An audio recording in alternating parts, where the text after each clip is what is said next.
असम में टूटते मदरसों की तस्वीरों पर जारी सियासत अभी खत्म भी नहीं हुई थी कि मदरसों पर एक और लड़ाई यूपी में शुरू हो गई। असम में जिन मदरसों पर एक्शन लिया जा रहा है उनके आतंकी गतिविधियों में शामिल होने के सबूत मिलने की बात कही जा रही है, लेकिन यूपी में लड़ाई मदरसों के सर्वे पर छिड़ गई है। योगी सरकार ने ऐलान किया है कि मदरसों के कायाकल्प के लिए सर्वे किया जाएगा, तो विपक्ष पूरी तरह से हमलावर हो गया। ये मदरसे प्राइवेट मदरसे हैं, अनएडेड मदरसे हैं और आर्टिकल 30 के तहत इसको कायम किया गया है, तो स्टेट गवर्नमेंट क्यों सर्वे करा रही है? आपको लेना देना क्या है? अब आप एक ऑर्डर जारी कर दीजिए ना कि अब आप मुसलमान मत रहिए, आप कुरान मत पढ़िए, नमाज मत पढ़िए, ऑर्डर जारी कर दीजिए, वही करना चाह रहे आप। ये सर्वे नहीं है बल्कि एक छोटा एनआरसी है। ये बात केवल विपक्षी दल जो सपा है, बसपा है, कांग्रेस है, उनके नेता करते हैं, क्योंकि वो मुसलमानों का विकास नहीं चाहते हैं। उनको ये बात हजम नहीं हो रही है कि आज मुसलमान का बच्चा अच्छी शिक्षा कैसे ले रहा है। हमेशा उन्होंने मुसलमानों को एक वोट बैंक की तरह इस्तेमाल किया है और हम मुसलमानों की अच्छी शिक्षा, अच्छा स्वास्थ्य, सुरक्षा के लिए कभी भी न सपा ने, न बसपा ने, न कांग्रेस ने काम किया है।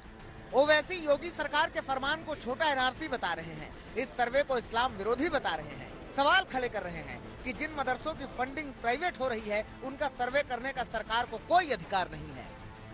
आपके दिमाग में बात बैठी हुई है शक करना।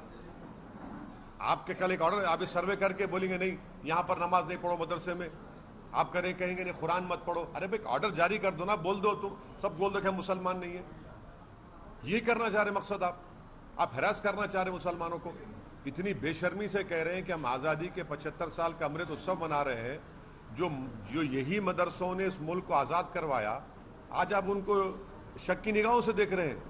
ये आप खराज अकीदत पेश कर रहे हैं, होमेज पेश कर रहे हैं उन मुजाहिदीन आज़ादी को जो इन मदरसों से निकलकर भारत को आज़ाद करवाए थे। बेशर्मी की हद हो गई है। यूपी सरकार के राज्य के सभी गैर मान्यता प्राप्त मदरसों का सर्वे 5 अक्टूबर तक कराने के निर्देश जिला अधिकारियों को दिए गए हैं। सर्वे का काम पूरा होने के बाद रिपोर्ट तैयार की जाएगी। जिलाधिकारियों को अपने अपने जिले के गैर मान्यता प्राप्त मदरसों की सर्वे रिपोर्ट शासन को 25 अक्टूबर तक भेजनी है। इस संबंध में हुई बैठक में ये भी साफ कर दिया गया है कि सर्वे टीम में एसडीएम, बीएसए और जिला अल्पसंख्यक अधिकारी शामिल रहेंगे। सरकार का कहना है कि इस सर्वे से मदरसों को आधुनिक बनाने में मदद मिलेगी। अब इस सर्वे से हमारा मकसद ये है कि ऐसे कौन कौन से मदरसे हैं जो अलग अलग डिस्ट्रिक्ट्स में चल रहे हैं, उसका सर्वे होना चाहिए, उसका डेटा गवर्नमेंट के पास होना चाहिए, गवर्नमेंट के पास पूरी जानकारी होनी चाहिए। वहां पे सर्वे से हम ये पता लगाएंगे कि वहां पे वो कब से मदरसे चल रहे हैं, वहां कितने छात्र पढ़ रहे हैं, वहां की इंफ्रा की स्थिति क्या है, ताकि एक ओवरऑल हमारे पास एक डेटा हो, एक हमारे पास ओवरऑल सारी जानकारी हो, ताकि हम भविष्य की कोई भी योजनाएं जब बनाएं तो वो सारी जानकारी हमारे पास रहेगी, तभी बनाएंगे। इसके साथ साथ हमको एक्चुअल ग्राउंड रिपोर्ट भी गवर्नमेंट को मालूम होनी चाहिए। निजी मदरसों के सर्वे की बात मौलानाओं को भी हजम नहीं हो रही है, जो इसका विरोध कर रहे हैं। और जो मदरसे सरकार की निगाह में अगर कहीं के ऊपर कोई रिपोर्ट है उसकी कि यहाँ से कोई गतिविधि सही नहीं हो रही है, तो उसको चिन्हित करें, ना कि सारे मदरसों के ऊपर कोई कार्रवाई करें। लिहाजा ऐसा हरगिज होने नहीं दिया जाएगा। सिर्फ मदरसों के नाम पर लॉलीपॉप देना और मदरसे के नाम पर रोजाना अखबार में कोई नई हेडलाइन जारी कर देना और फिर एक बयान दे देना और फिर एक स्कीम लागू कर देना, ये कतई तौर पर मदरसों में पढ़ने वाले बच्चों के हक में नहीं है।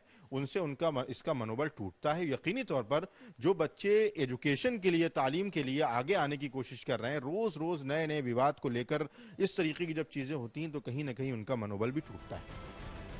बहरहाल अब मदरसे पर सियासत गर्म हो चुकी है और तुष्टीकरण बनाम ध्रुवीकरण का रंग चढ़ रहा है। अभिषेक मिश्रा, लखनऊ, आज तक।